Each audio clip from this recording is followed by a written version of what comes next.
The North Pole has been frozen for 100,000 years. But according to scientists, by the end of this century, that won't be true anymore. The top of the world is melting.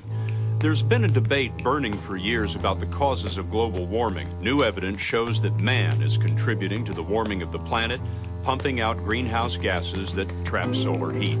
The seas are rising. Hurricanes will be more powerful like Katrina, and polar bears may be headed toward extinction.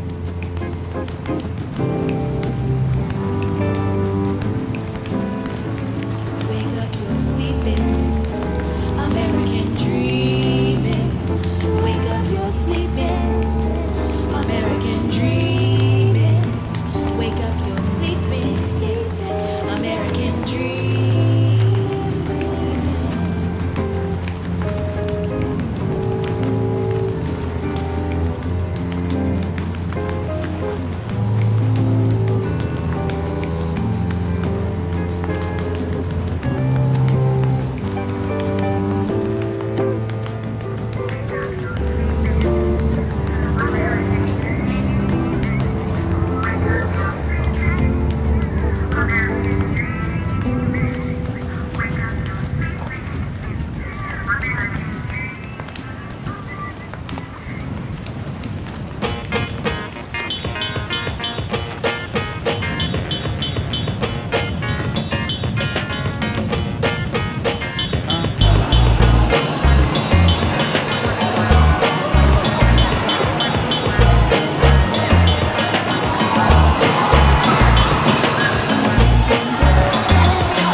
Just a face in the hall.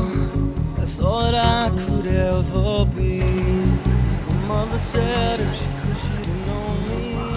But I got these kids to feed. There's long been a debate about how much of this is Earth's naturally changing climate and how much is man's doing. You look at the icebergs, the glaciers melting, these like large bodies of ice that have been thousands of years, and all of a sudden they're melting. People are saying, well, you know, the Earth goes through periods of warming and cooling, but I mean, it's so dramatic, that doesn't make sense.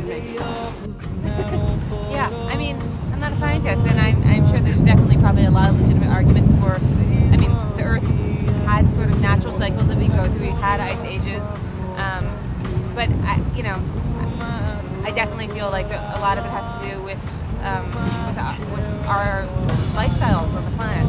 Human activity or process it took time to get there. Seems to be caused by patterns of human consumption.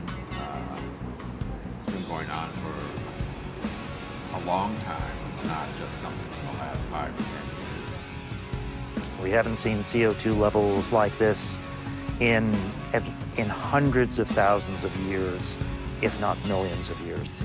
Something that has changed and something that has impacted the system, which wasn't doing it more than 100 years ago, and we know exactly what it is. It's human activity.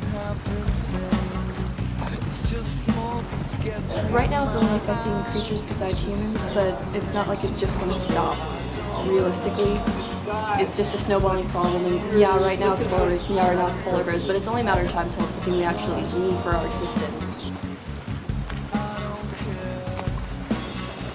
Well, I don't know about global warming exactly. I just don't think emitting all this stuff into the air can be very good for the environment in general. I don't really know. I mean, maybe it'll warm things up too fast and the balance will go out of whack, you know.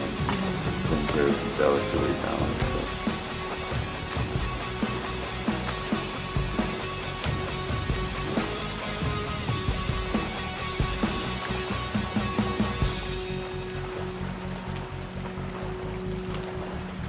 Pretty much, if you don't, either your kids gonna get diseases, or other eyes, and then things will be all bad. We won't probably be able to eat. That's where everything comes from the ground. The most vulnerable, I think, are human beings in the end. Yeah, I mean, we all have a part in it.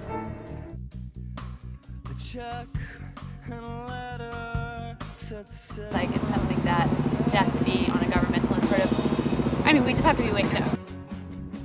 How the weather patterns are changing so drastically in a lot of places that we, in North America, we don't see. I mean, we can see it maybe in smaller ways, but just sort of in areas of the world where life is much more fragile, like in the Arctic,